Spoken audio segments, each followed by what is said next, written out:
Now, I know I used to be with, the sort of conspiratorial minded, especially after I found out about, you know, things like planned obsolescence and such, but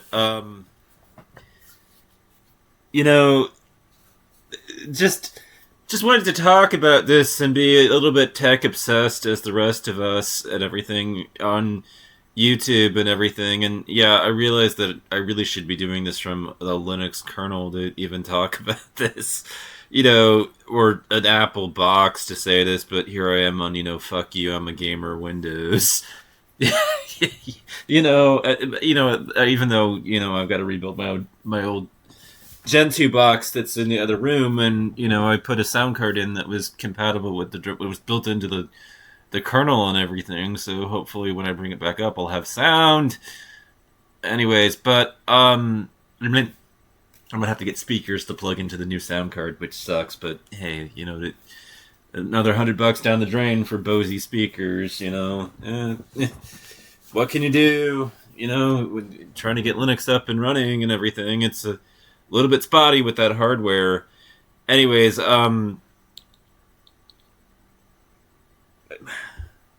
Moore's law, has effectively, really, it's really been unfortunate what's happened as far as software bloat is concerned and everything. I mean, Risk law has really, completely held in sway, over software for a long time now. And the truth of the matter is that we got here in a big way because of the fact that developers and also companies look at this and they thought they could kick the can down the road endlessly. It was this idea that for the past 50 years hardware has improved, and then a number of transistors that we can fit, is doubled every like 18 to 24 months and everything. So we've gotten basically twice the speed every 24 months and everything. So what does it matter if our software is slow and written in some language like JavaScript that clogs up the web, and it uses npm and everything, which has to download 1,000 different packages to get just one thing up, just to print hello world on the screen, costing 200 megabytes of RAM. When a native app could do that in less than 100 kilobytes, just ridiculousness and everything, and of the absurdity of all of it, and like I said in my former video, fuck VS Code, pure Vim, baby. Like I went back as a rebellion, to that. Yeah, I realized it was a trip back to the 70s and everything as far as software is concerned, but old software has something in advantage that that newer software just doesn't have, which is just that it, for one thing, it stood the test. It stood the test of time, and if it survived for this long, then it's probably stable and it probably runs. The bugs have probably had time to be removed from the software and patched away.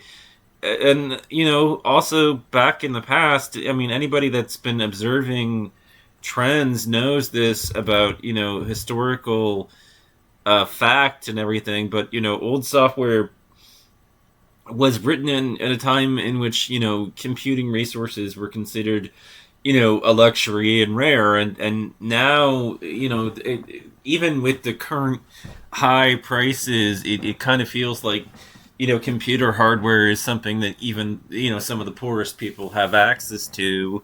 And even if you don't and you still can't afford it, you can get somebody to hand you down a piece of hardware and everything, because it's certainly cheaper than a car or a home or anything else. It's just the $2,000 machine and everything, which isn't so terrible compared to the price of a home or something else and everything. But what's happening here, and I realize that I've rambled a bit. I'm sorry about that. For those of you that want, feel free to timestamp it to when I get to the point here.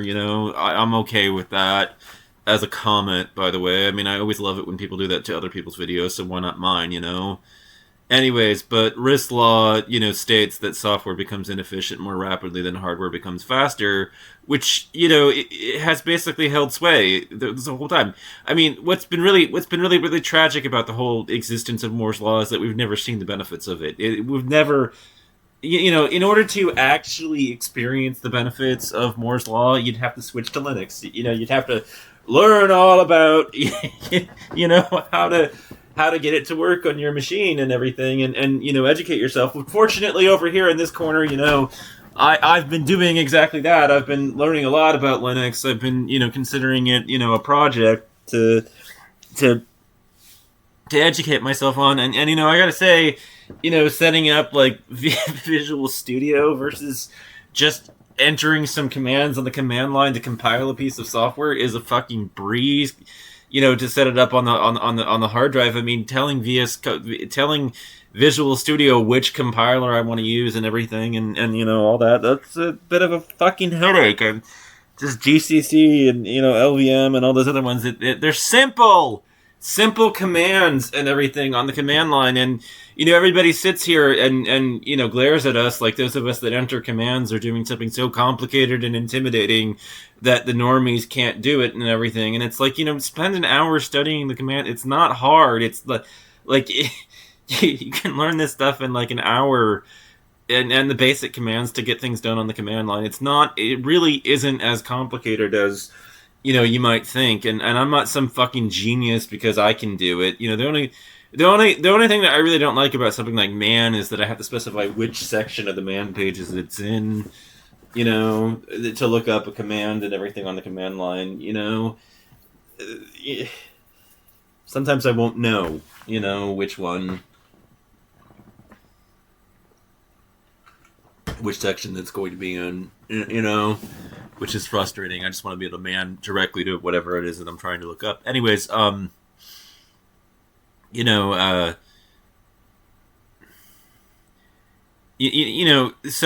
look what's happening is that developers are now prioritizing new features, faster development, and the ease of coding over optimization. Knowing faster hardware will supposedly hide the inefficiency. Well, all that is coming to a screeching halt at this point. Intel's latest offerings are at the point in which Panther Lake or whatever it is are down to the 1 nanometer scale, and anybody that's familiar enough with the science now understands that there's no more efficiency gains to be made beyond 1 nanometer scale. The 1 nanometer scale, after that's done, there's no further to go. We can't go smaller than that, and the reason why is that the fundamental physics of it start to interfere. And what I mean by all that is that quantum tunneling, becomes an issue. Suddenly we're in the realm of quantum, and at that point, electrons don't obey the pathing that you've set up for them. That they, in essence, you can set up wires and everything until to set a path for electrons, but electrons at the quantum scale are just going to do whatever it is that they're going to do, unless you've chilled everything down to near absolute zero, which is where the the IBM machines and the big quantum computers live, and they're only good for a very small number of tasks and algorithms and everything. And it's great that we have that and computers that are capable of doing that, but it just you're not going to see the same kind of applications being run on quantum computers that you would see being able to be run on classical and everything. And with the end of Moore's law and CPUs no longer getting faster, I mean, this shift has been happening, and the difficulties that were introduced in the CPU space were known about for a long time. I mean, I initially looked at things like the jump to 64-bit with excitement and glee, and then I looked at, the jump to, the fact that GPUs and the split between CPUs and and GPUs with Glee and everything, but I didn't see what I wasn't seeing about this, and in the bigger picture of things, how this split was damage control. It was, an acknowledgement of the fact that, there were limits now and there were fundamental constraints on what hardware could do and how much faster and more efficient that it could possibly get and everything. And, at this point, the corporate sphere has allowed for this unoptimized, incredibly slow code, and it's led to statements by developers like, on optimization premature is the root of many evils. Like, this kind of crap, and everything, and I just wanted to say, Rith's law holds sway, here. It's like we've been living in a world of Moore's law now for the past 50 years and everything, but you won't, computers don't feel faster than they were 20 years ago, do they?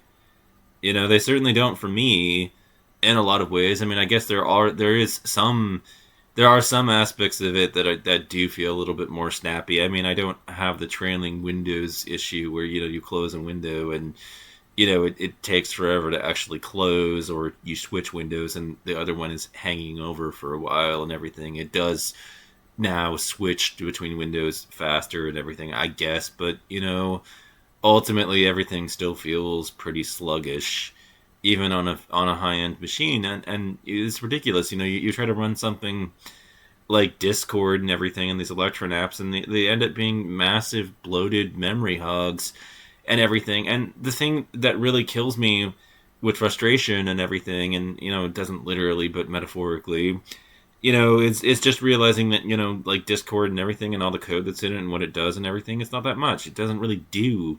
It's not really that complicated of a program. It's not like you're trying to launch somebody into space or something and you have to calculate the trajectory of try to tackle the three bodies problem by way of code. I mean.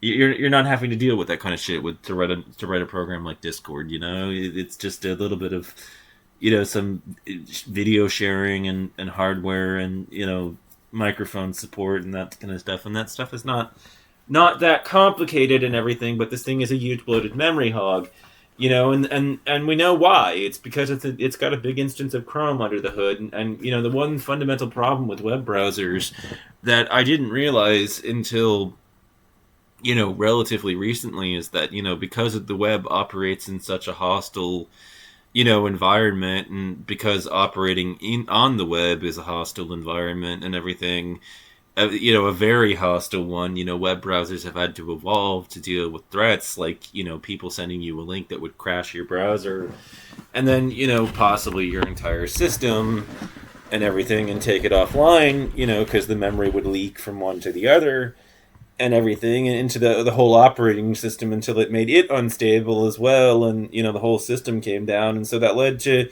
if I open, let me show you. Hold on, let me go grab it. Process Explorer from System Internals. No,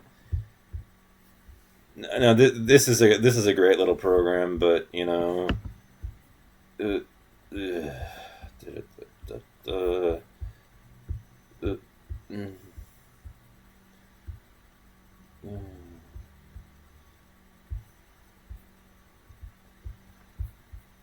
okay, so now I'm in it, and I'm going to replace my task manager with it. Yes, I want to allow that on my device. Okay, so this is a really great piece of software. Now, can I switch it to dark mode? Is there one? I don't think so. That's kind of crappy. Theme. Alright, dark. There we go. Now it's dark mode.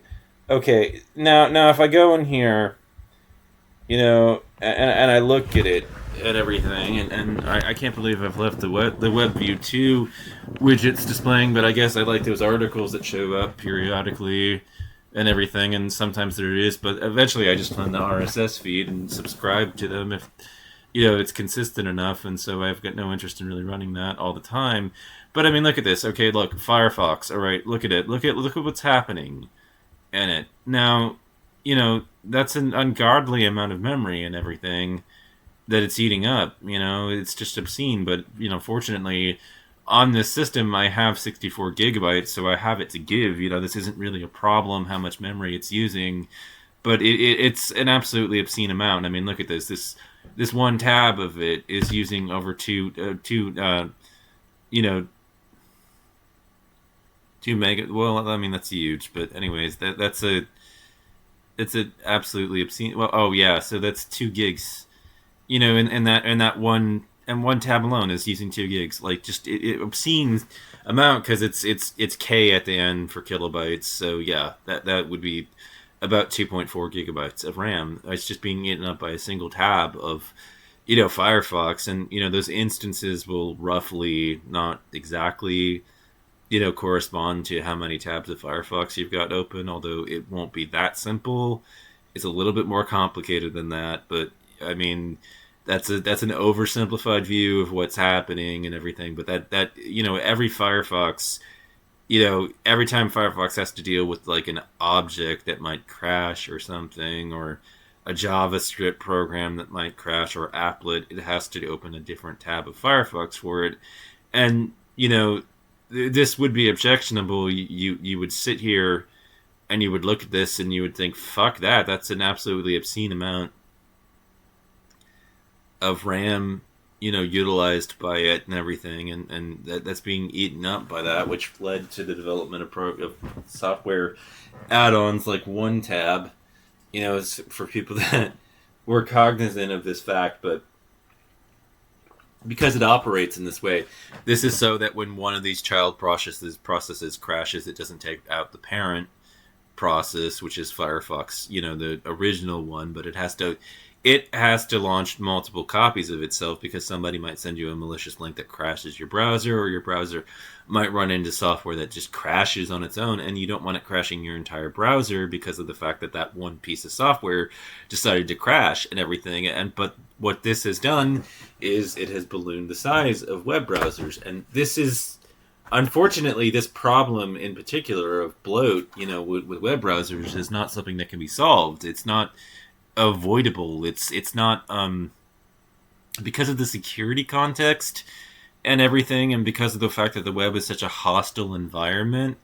You can't engineer this out. This is like an inherent property of browsers now at this point. You can't. If a web browser were hypothetically not to do this, it would be unstable. It would crash all the time, and it would be very, very vulnerable to hackers. That would be the consequence of it. So, hypothetically, yes, you could design a browser that, didn't do this, but, that browser would be one that nobody wanted to use and that you wouldn't use because, if you ran into some script kiddie, they could easily take your whole system out because of the fact that you used that browser. The vulnerabilities would be staggering in scale and everything from a security standpoint. And, that's what you would be faced with. So, yes, hypothetically, it is possible to engineer a browser in a different way, but it would be totally, totally useless, if you didn't do it this way. It has to be done this way for a reason. You might look at this and shake your fist at the sky and think, God damn it, why are they so wasteful? But, those of us who have actually taken the time to ask this question, like, why are things this way? I've found the industry is more than willing to answer that question. It's explained. It's told us why it does this. It's explained. It's the security context. You don't want your whole browser going down because one tab of it or one web application was malicious or just sloppily written and crashed. You don't want it taking out the whole browser. In the process, we did this for the purposes of stability and to make our browser more stable. And you'll find that this is not unique to Firefox. I might be preferential to Firefox. I've got reasons for it. I went back a number of years ago just to check it out and see what it was like on Firefox. Decided to give it another shot at a go at it. I decided to look at it. Now there are people that have problems with the Mozilla Corporation, whatever. But yeah, I get it. But and frustrations with them. But that frustration has nothing to do with software itself, as far as I'm concerned. The software is great and everything, and so who gives a shit what's happening on the corporate side of things. So anyways, so yeah, I went back and I've been frustrated with Chrome for a while now. I have to have it as a backup browser just in case I get some web app that isn't compatible with Firefox and everything. But what can you do? But no, Firefox. Yeah, ever since Chrome decided to retire Manifest version 3, I was just like, fuck that. I can't. My ad blockers won't work as efficiently on without Manifest version 2 and everything, and trying to depreciate version 1 and version 2 so that it doesn't work anymore by upgrading to 3. Yeah, that was the point in which I left. Now you'll see that I definitely do have, Node running. I fucking hate NPM, though. I'm not a fan of it at all, and everything. And I despair how wasteful of RAM resources it is, and, Risk law and everything. But, this has been a rather extended video on this topic of me rambling about tech. And, I didn't want to do this at everything, but Risk law seems to hold true. We just have not seen the benefits of Moore's law. But I am excited in a way, by what's going on, and by the extension into the 1 nanometer scale and everything with CPUs and with Intel and everything. 30 minutes later, or almost, and 20 minutes later, I get into the point of all this. Because software developers are no longer going to be able to kick the can down the road any further. There's no further benefits to be made, from hardware in the CPU realm. You may be able to dump some of that onto the GPU if you're lucky, because you can cram a bunch of cores on there. But software is going to have to change as a result of this. It's going to slam into a wall where the inefficiencies of it can no longer be hidden and everything. You can't do this anymore. And so, all you idiots are, you idiot JavaScript devs, you fucking soy boy developers, you soy devs are going to have to learn, how to manage your own memory and or do it in something like Rust and everything. And, I shouldn't criticize too harshly. It's not like I have an extensive history of writing code myself, but I look at it at everything, and like I said, I mean, I like old software because not only has it stood the test of time, but it was written in a time when computing resources were still scarce. And so what did people do?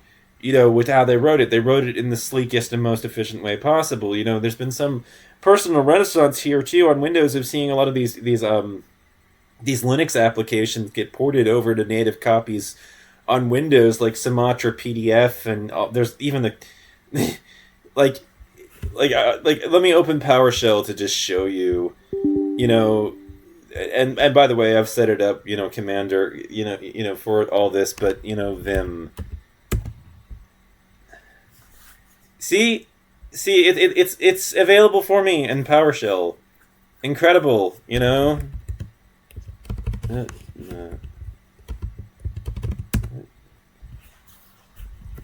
Obviously, I know what I'm doing in it now because I've been training up on how to use it. But it's available right there in PowerShell. You gotta love it. That is actually available.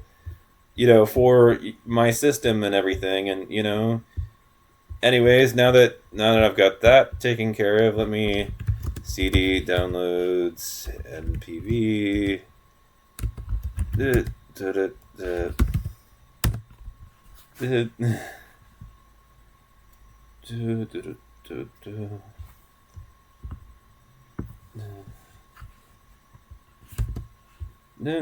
All right. Anyways, so software has been, developed in a way that's much more inefficient, and developers have prioritized it, and really not developers, but the companies that are backing them have prioritized, speed of deployment of code over actually writing efficient software for a long time now. And, developer experience has, the moment that phrase entered the fucking marketplace of coding, you knew it was going to be a nightmare, because it's the same thought that I had when I saw how many teachers didn't want to teach phonics and everything, and the resistance to phonics training, despite the fact that study after study after study and the reading wars was starting to show, in the science of reading, that, these kids, that the vast majority, like the norm, okay? So I'm not talking about students like myself. I obviously learned to read without phonics training and explicit phonics instruction.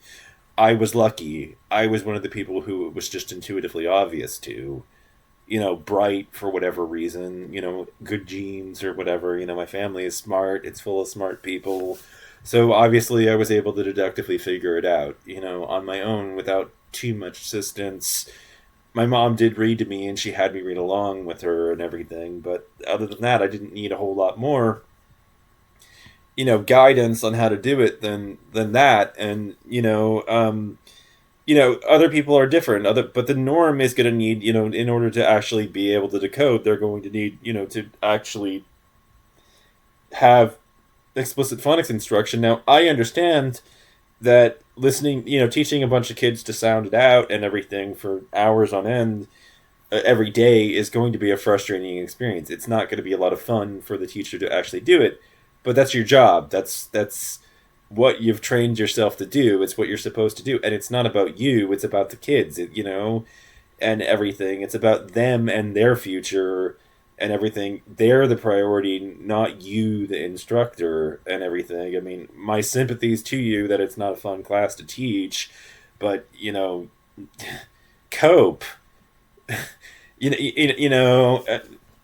Like, do you understand what I'm saying? I mean, the norm, the average student, all right, across the medium, not the bright ones, but the ones that are in the middle and everything, are going to do much better at learning to read if you give them explicit phonics instruction. And that's just what the science is saying. Now, I get why the resistance started to crop up. Nobody really wants to do phonics instruction, but, fuck you. That's literally your job and everything. It's not about you, remember. It's about the kids. It's the same thing that happens when DX experience started creeping up into the lexicon and everything. When developer experience started to enter the lexicon about, coding, you knew there were problems already. This was already a sign of a dysfunctional culture, because fuck the developer. It's not about them. It's about the end user.